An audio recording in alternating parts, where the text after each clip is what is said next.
¿Listos? ¿Listas? Tomen su Biblia, tomen su cuaderno y empecemos.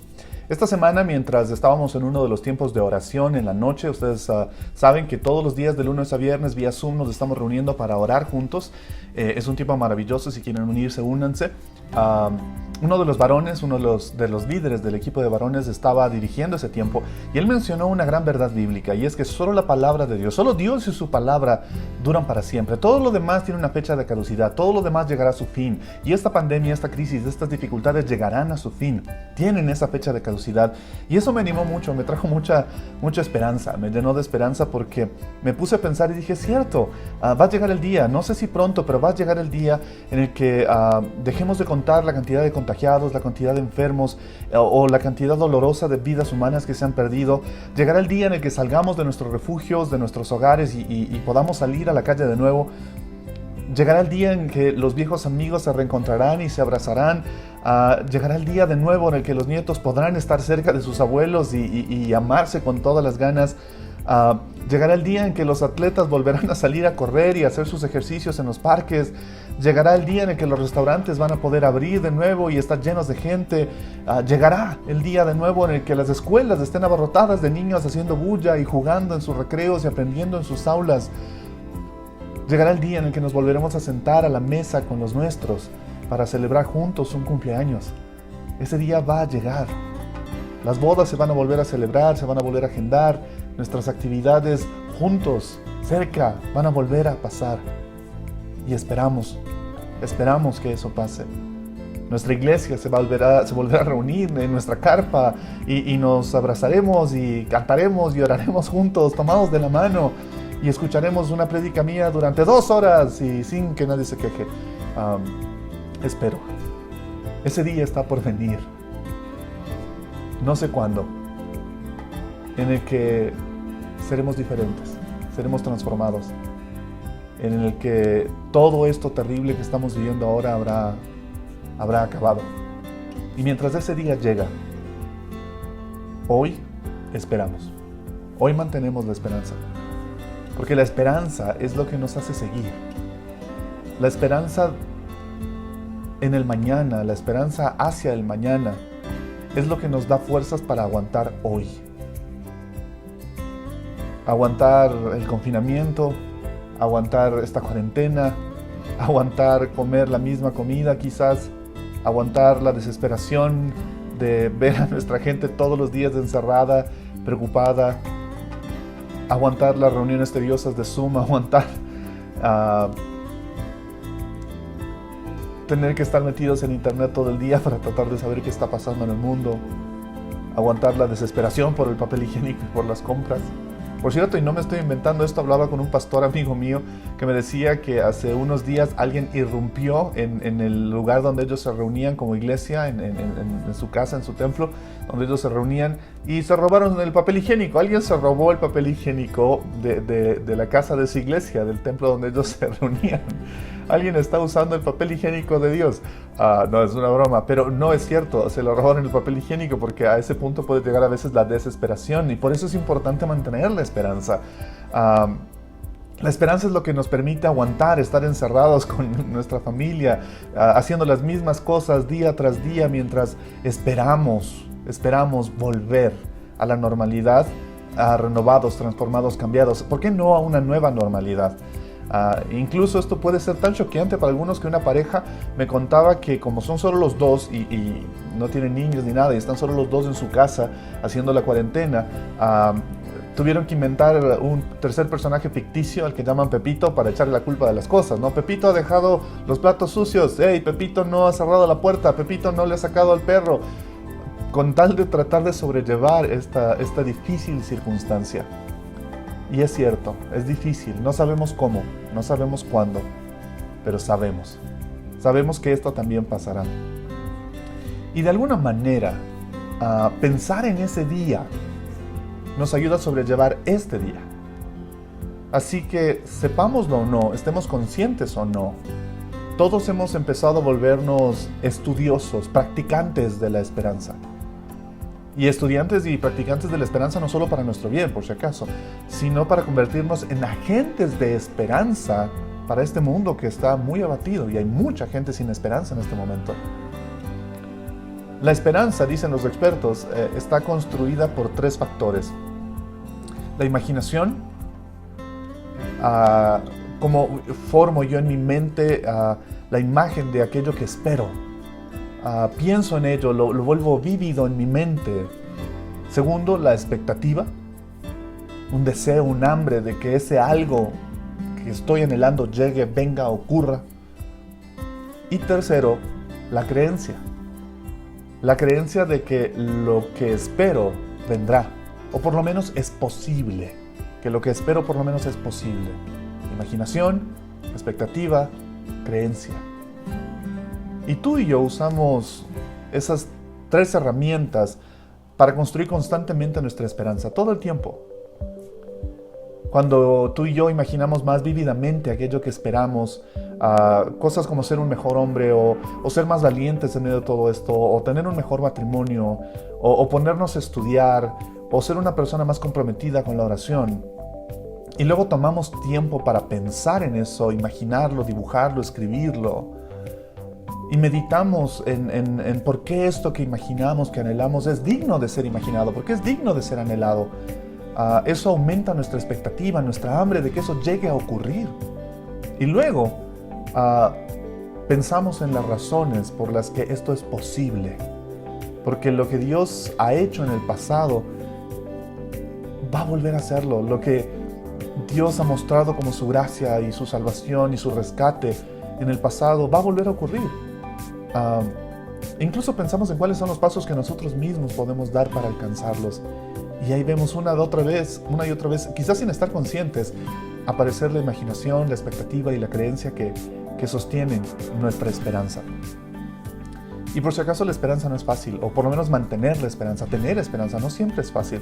El apóstol Pablo produjo una revolución de esperanza en su mundo y muchos no se dan cuenta, leen los escritos de Pablo, por ejemplo, los romanos, y creen que él solo está hablando de una forma idealizada, idílica, linda, acerca de la esperanza que había que tener.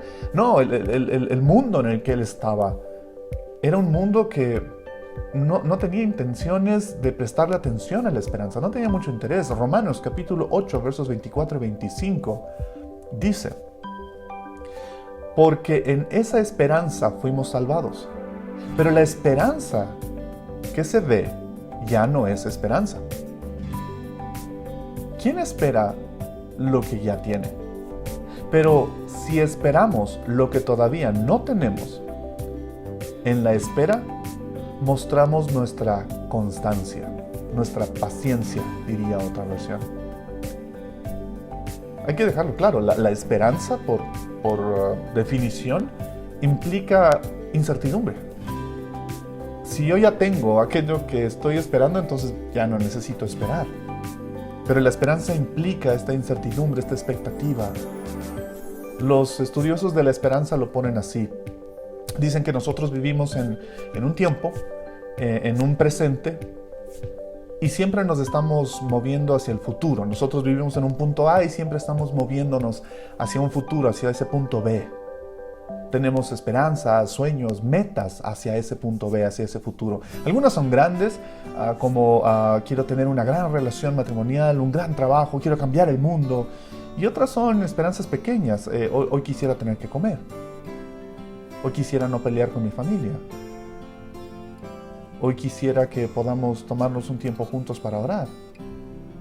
Pero entonces, los desafíos y las dificultades vienen y estorban el trayecto entre el punto A y el punto B.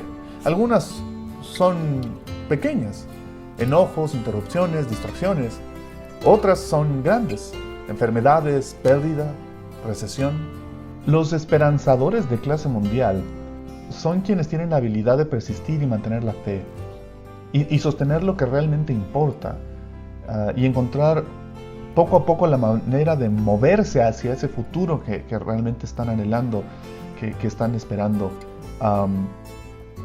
Leí una historia, ocurrió como hace un mes atrás, quizás muchos de ustedes la conocen. El sacerdote italiano Giuseppe Berardelli murió a los 72 años afectado por el COVID-19.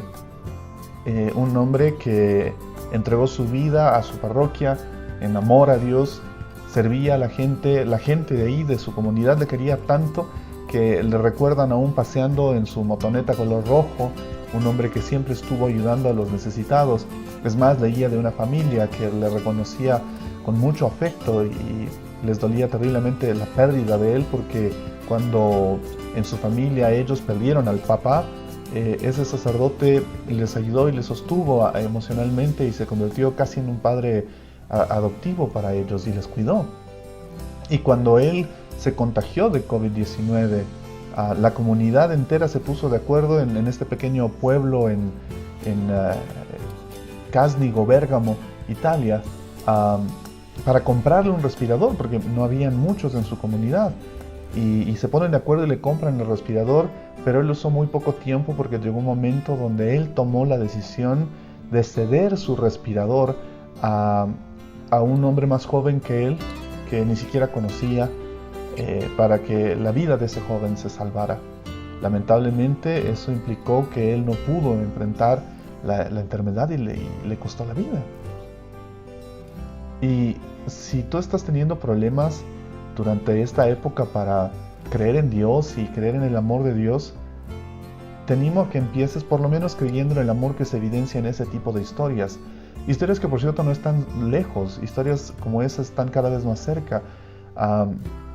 Un estudiante en una universidad empezó a diseñar estos protectores faciales y los dona con su empresa, un emprendimiento de él, los dona para que puedan ser equipados los profesionales de la salud, médicos, enfermeras, etcétera, de su comunidad con este tipo de protectores y reducir así el riesgo para ellos de contagio. Y otro joven diseñó con su impresora 3D, un chico de colegio, empezó a diseñar con su impresora, a imprimir con su impresora 3D estos sujetadores para que los trabajadores de la salud no tuvieran que lastimar sus orejas todo el tiempo por los elásticos de las mascarillas y que de esa forma se les hiciera un poquito más cómodo adaptar las mascarillas a los distintos tamaños de cabeza que el personal tiene. Y no tan lejos, sino aquí súper cerca, nuestros jóvenes, nuestra gente de nuestra comunidad, nuestros chicos y nuestras chicas llegan a hacer cosas como estas, usan su día para salir, el día que pueden salir por la placa que les corresponde, no solo para ir a hacer sus compras o aunque sea salir un momento de su casa, sino que lo hacen para llevar comida, para llevar alimentos a familias que lo están necesitando, como las que conocemos nosotros en la escuela en San Fernando, arriba del Club Los Chillos.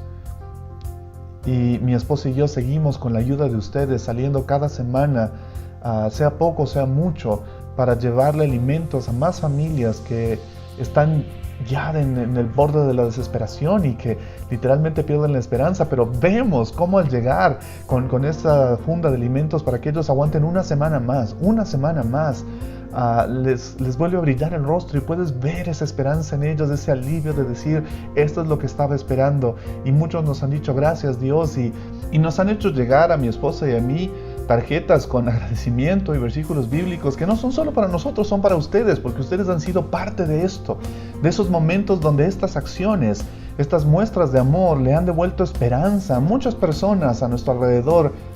Y no es una esperanza que viene de nosotros, es una esperanza que viene de más allá, una esperanza que viene de parte de Dios.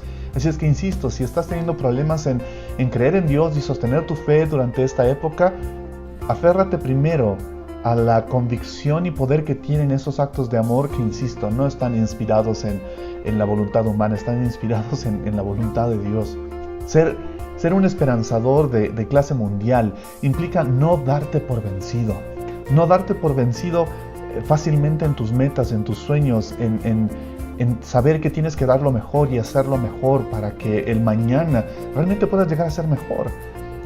Y enfrentar cada día con ese sentido de expectativa y hambre, aún en medio de estas dificultades. Cuando lo hacemos, eso nos inyecta vida y nos inyecta esperanza y le inyecta vida y esperanza a otras personas a nuestro alrededor. La esperanza siempre va a ser buena, la esperanza va a mejorar tus estudios, va a mejorar tu trabajo, va a mejorar tus relaciones, va a ser saludable para tu alma. Romanos capítulo 15, verso 13 dice que el Dios de la esperanza, que el Dios de toda esperanza los llene de toda alegría y paz a ustedes que creen en Él. para que rebosen de esperanza por el poder del Espíritu Santo. Y eso es lo que queremos llegar a ser como iglesia, eso es lo que debemos llegar a ser como iglesia. Personas que en medio de todo esto rebosen de esperanza. Ahora, no estamos hablando, insisto, no estamos hablando de cualquier tipo de esperanza. Estamos hablando de esperanza cristiana, de esperanza cristocéntrica. Es más, uso esa expresión directa. La esperanza siempre va a poder llevarte más allá de donde el optimismo y el positivismo podrían llevarte jamás. Y los actos de este sacerdote, los actos de estos jóvenes, los actos de nuestros jóvenes en la iglesia, créanme, no son actos optimistas, son actos de profunda esperanza. El optimismo es una gran cualidad. Es la predisposición a querer que las cosas salgan bien, enfocados en las circunstancias y que las circunstancias ocurran bien. Pero está enfocado en las circunstancias. La esperanza es una virtud cristiana que puede estar acompañada así de optimismo, pero está fundamentada en algo mucho, mucho, mucho más profundo. Durante la Guerra Fría en Checoslovaquia, Václav Havel fue un prisionero político y en medio de sus prisiones y dificultades se convirtió en un poeta de la esperanza para el pueblo checo. Al punto de que cuando el muro finalmente cayó y el pueblo checo fue libre, él se convirtió en su primer presidente. Cuando le preguntaron qué le mantuvo avanzando durante esos años oscuros, Václav Havel respondió: la esperanza es este profundo y poderoso sentido. No es lo mismo que el optimismo de pensar que todo estará bien, o la ilusionada intención de invertir en un proyecto que parece tener poco prospecto al principio, pero que será redituable al final. Sino que la esperanza es la habilidad de trabajar por algo porque es bueno, no solo porque tiene la posibilidad de ser redituable o exitoso. Mientras menos prometedora es la situación en la que tenemos la oportunidad de demostrar esperanza, más profunda y significativa se vuelve esa esperanza. La esperanza no es lo mismo que el optimismo. No es la convicción de que algo terminará saliendo bien, sino la certeza de que algo tiene sentido y propósito independientemente de cuál sea su resultado. En resumen, creo que la más profunda e importante forma de esperanza, la única que puede mantenernos a flote, esa impulsada a hacer el bien y la única que puede ser una fuente de aliento para el espíritu humano y todos sus esfuerzos, es una esperanza que recibimos, como si viniera de otra parte, como si viniera de alguien más. Podemos ser optimistas sobre cómo las cosas van a resultar al final, pero el salmista le decía a su propia alma cuando estaba afligido: alma mía, pon tu esperanza en el Señor. Salmos 27, versos 13 y 14 dicen: pero de una cosa estoy seguro, he de ver la bondad del Señor en esta tierra de los vivientes. Pon tu esperanza en el Señor, ten valor, cobra ánimo, pon tu esperanza en el Señor. Ese pasaje, el salmista, nunca dicen pon tu optimismo en el Señor. Pablo nos decía que el Dios de toda esperanza lo llene de gozo y de paz para que rebosen de esperanza. Pablo nunca dijo que el Dios del optimismo les llene para que rebosen de optimismo. No, la esperanza, cuando es genuina, logra trascender las circunstancias, ir más allá de lo que está pasando ahora para buscar esa llegada a ese futuro, sin importar cuáles sean las condiciones, haciendo aún lo que es correcto. La esperanza es entonces algo que recibimos como si viniera de otra parte hacia nosotros, como si viniera de alguien más hacia nosotros. Cuando Pablo escribe esas palabras, la gente del mundo en el que él vivía se quedaba en shock, porque esas personas no tenían mucha esperanza. Y yo sé que leemos esos pasajes y no nos damos cuenta, pero quiero que tú lo entiendas ahora. La gente del mundo en el que Pablo vivía era gente que tenía una muy baja expectativa con respecto a la esperanza, y fue mediante Jesús y la esperanza que él trajo y su movimiento con sus discípulos y su iglesia que hubo una revolución en el mundo con respecto a lo que tener esperanza realmente significaba. La gente sufría mucho en esa época y no solía tener grandes expectativas o esperanza. Y ellos, al igual que nosotros hoy en día, pero con más frecuencia y más intensidad probablemente, se enfrentaban a la pregunta de, bueno, ¿cómo manejamos, cómo lidiamos con el sufrimiento que nos aqueja y que obviamente destruye la esperanza o la pone en duda? ¿Cómo hacemos cuando estemos parados en el punto A para enfrentar la enfermedad o las plagas o la pobreza o la muerte que intentan robarnos la posibilidad de llegar al punto B? Y muchos escritores antiguos y filósofos y maestros y pensadores antiguos lo que empezaron a reflexionar y por lo tanto enseñar es que la única persona con la que tú debías aprender a contar era contigo mismo, no con el mundo, no con tus amigos, no con tu familia, no con los dioses, no con el más allá, sino solo tú mismo. Y en particular con tu propia capacidad de razonar, nada más. Eso era todo lo que de verdad debería importante y lo único en lo que deberías concentrarte para tratar de sobrellevar esta vida difícil. Ellos decían que desear, que esperar, que querer, solo va a provocarte más sufrimiento y más miseria. Entonces debías desechar la esperanza. Incluso en la antigüedad habían maestros que le enseñaban a sus discípulos, a sus seguidores, a hacer listas de dificultades, a cosas duras que ellos pudieran enfrentar para aprender a perder y dejar de lado toda esperanza y permitir así que solo la razón prevaleciera. Y el sufrimiento en ese tiempo, como lo es hoy, probablemente es más fácil de enfrentar si tú recibes ayuda, si te apoyas en otros. El sufrimiento siempre es más fácil de enfrentar así. Pero donde el mundo, por el corazón humano, se vuelve egoísta, eso no está presente. Y entonces el sufrimiento se vuelve más duro. Y hemos visto estos días, una vez más en las redes sociales, cómo aparecen personas egoístas, que están preocupadas solo en usar su razón para su propio beneficio y perder toda esperanza e incluso toda compasión hacia otros, y ver los actos de generosidad y de bondad y de altruismo como una pérdida de tiempo o incluso un riesgo para ellos. Pero esa visión de alguien ayudando, dejando su comodidad para ayudar a otro porque estaba sufriendo, en esa época tenía un contexto muy específico, por cierto. Ellos creían que si tú ibas a ayudar a alguien más, a ayudar a otro, incluso si alguien iba a dar su vida por otra persona, debía ser por alguien muy importante, por alguien valioso, por alguien digno de que esa noble persona diera su vida, le entregara o le ayudara siquiera. Dar tu vida por alguien que no era digno, que no era valioso, que no era importante, se consideraba una necedad, un acto estúpido. Si alguien no era digno, si no tenía virtudes, si era pobre, si no era importante, entonces mejor lo dejabas morir, porque era un estorbo para la sociedad y para sí mismo, porque no valía la pena ni siquiera el esfuerzo, menos aún pensar en que valiera tu vida. Y ellos veían las cosas así. Lo bueno es que hemos avanzado, ¿no? Y somos mucho más civilizados ahora, ya no pensamos así. Otra manera en la que ellos veían esto era que si de todas maneras esa persona no era digna, pero tú decidías ayudarle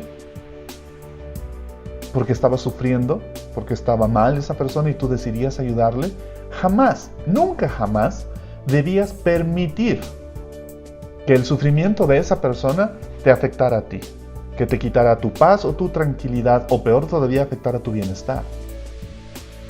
Si existía la posibilidad de que el sufrimiento de la otra persona te causara a ti aflicción, entonces debías distanciarte emocionalmente de esa persona, desconectarte emocionalmente de esa persona para que su sufrimiento y su dolor no te afectaran a ti. Le ayudabas con algo, pero no te dejabas afectar por lo que le estaba pasando. Ellos decían que si lograbas, porque esa debía ser tu mentalidad, que si lograbas que el sufrimiento del otro nunca te afectara ni alterara tu tranquilidad, si nunca llegabas a quejarte y dejar que lo inútil de la esperanza te afectara, entonces habías conquistado, habías logrado la victoria. Y para muchos, que alguien tuviera o mostrara incluso esperanza era un signo de debilidad, como una enfermedad moral, porque implicaba depender de una fuerza fuera de ti, más allá de ti mismo. El escritor griego Tucídides solía decir: aquellos que esperan tienen un mal entendimiento de la situación. Y en ese mundo de conquistadores, reyes, filósofos, grandes pensadores, es donde Jesús apareció y sus seguidores aparecieron y empezaron a provocar una revolución de esperanza. Uno de ellos, Pablo, empezó a hablarle a esta gente sobre una visión muy distinta, muy radicalmente diferente de la esperanza y su valor. Romanos capítulo 5, versos 3 y 4, Pablo dice: también nos alegramos al enfrentar pruebas y dificultades porque sabemos que nos ayudan a desarrollar resistencia. Y la resistencia desarrolla firmeza de carácter. Y hasta ese punto, la gente alrededor, los filósofos, los pensadores, los maestros, los ilustres que estuvieran alrededor de él, le iban a empezar a aplaudir diciendo: muy bien, el sufrimiento tiene que formar tu carácter para que no necesites a nadie y tú estés fuerte y firme y consigas la victoria sobre esas emociones inútiles que están dentro de ti. Pero entonces, Pablo les daba una cachetada intelectual cuando termina esa frase diciendo: y el carácter fortalece nuestra esperanza segura de salvación. Y probablemente en ese momento aquellos que estaban alrededor escuchándole empezaron a decir: no metas la esperanza en eso. Hasta la parte del carácter estabas bien, pero no metas la esperanza, porque la esperanza siempre te decepciona. Y entonces Pablo les vuelve a dar otra cachetada y les dice, Romanos capítulo 5, verso 5: y esa esperanza no acabará en desilusión, pues sabemos con cuánta ternura nos ama Dios, porque nos ha dado el Espíritu Santo para llenar nuestro corazón con su amor. La razón por la que estos filósofos y pensadores no creían que la esperanza fuera buena para la humanidad era porque ellos mismos no creían que hubiera esperanza para el mundo o el universo. Ellos habían llegado a la conclusión de que la vida, la historia, era solo un ciclo de altos y bajos que finalmente no llevaba a ninguna parte. Pero Pablo está en completo desacuerdo y les choquea con lo que él les dice, porque incluso llega a explicarles que el universo tuvo un inicio, un buen inicio, cuando Dios lo creó, con un propósito y una razón y un sentido. Y desde entonces, a pesar de nuestros errores y pecados, Dios está llevando a este mundo hacia algún lugar, algún punto B, hacia la consecución de su reino, hacia la consecución del shalom que Él busca para nuestras vidas, para la humanidad. Y que esto que estamos viviendo, roto, amargado, doloroso, este mundo así, dañado, no será así para siempre, sino que un día, no sabemos cuándo, pero un día, todo esto será hecho bueno nuevamente por Dios. El Dios de toda esperanza no se ha dado por vencido en ese plan, en ese deseo, en ese propósito que Él estableció. Y Él iba a encontrar la manera de llevarnos desde el punto A hasta el punto B. Y la manera fue a través de su Hijo Jesús. Romanos capítulo 5, versos 6 y 8, Pablo continúa diciéndoles y sacudiendo su mente y su corazón y les dice: cuando éramos totalmente incapaces de salvarnos, Cristo vino en el momento preciso y murió por nosotros, pecadores. Ahora bien, casi nadie se ofrecería a morir por una persona honrada. Y ahora ustedes entienden por qué él escribe esto. Aunque alguna vez quizás alguien podría estar dispuesto a dar su vida por una persona extraordinariamente buena. Ya entienden por qué. Pero Dios mostró su gran amor, el gran amor que nos tiene al enviar a Cristo a morir por nosotros cuando todavía éramos pecadores. ¿Por qué la esperanza de Dios no decepciona? No porque al final las cosas van a resultar como yo quiero, bien para mí. Ni porque mediante mucho esfuerzo racional he logrado dejar esas emociones inútiles como la esperanza. La esperanza de Dios no decepciona porque Cristo, en un acto de completa gracia a favor de personas manchadas, dañadas, deterioradas por el pecado como tú y como yo, decidió dar su vida y sufrir y morir en una cruz. Y si logramos entender esa verdad, celebraríamos como nunca antes. Así es que la respuesta al sufrimiento humano no es el aislamiento emocional y la desconexión de lo inútil que es la esperanza y el preocuparnos por el sufrimiento de los demás. La respuesta no es la autosuficiencia racional. La respuesta al sufrimiento humano es el amor. Y no cualquier amor, no nuestro amor humano, no es suficiente. Tiene que ser el amor de Dios. Y si has leído la palabra, entiendes que nada ni nadie nos va a separar del amor de Dios en Cristo Jesús. Ni lo alto, ni lo profundo, ni las potestades, ni las huestes, ni lo creado antes, ni lo que está por venir. Nada podrá separarnos del amor de Dios en Cristo Jesús. Querida familia, querida iglesia, quiero que entiendas esto. El día está viniendo y va a llegar cuando Dios restaure todo. No sé si pronto, no sé si va a demorar aún más, yo no lo sé. Pero mientras ese día llega, esperamos, tenemos esperanza en Él, en su amor. Y quiero orar por ustedes ahora, para que esa sea la esperanza que les sostenga. Prepárate, deja las cosas a un lado y vamos a orar.